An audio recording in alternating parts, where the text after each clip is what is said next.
Saint মার্টিনে cycle পাওয়া যায়, ভাড়া নিয়ে ঘন্টা আপনার 50 টাকা করে। তো এখানে হচ্ছে আপনি সাইকেল চালাতে পারবেন। সাইকেলটা আপনার কাজে দিবে কয়েকটা কারণে। সেটা হচ্ছে আপনি যখন সাইকেল চালাবেন আপনার একটা এক্সারসাইজ হবে, তার পাশাপাশি পুরো এই যে সেন্ট মার্টিনটা 4-5টা ঘুরতে পারবেন সাইকেল চালিয়ে, 4-5টা দেখতে পারবেন। আর আরেকটা বিষয় হচ্ছে অনেক বছর পরে সাইকেল যারা রেগুলার চালান না, শহর বিশেষ করে শহরে যারা থাকেন, তাদের কাছে তো এটা একটা আলাদা এক্সপেরিমেন্ট।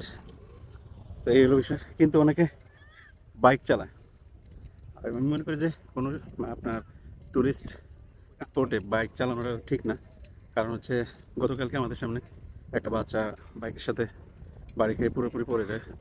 যদিও যিনি ড্রাইভ করতেছিলেন উনি হচ্ছে আপনার বাইকটাকে পুরোপুরি স্টপ করতে পারছে, এই জন্য বাচ্চাটা বেঁচে গেছে।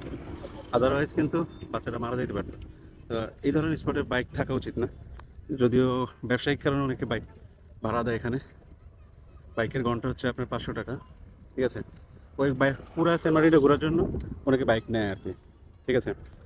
তো এই হলো বিষয়। তো সব মিলে খুব এনজয় করলাম এবারে ট্যুর। এটা আমাদের ডে 3। সব মিলে খুব ভালো লাগতেছে।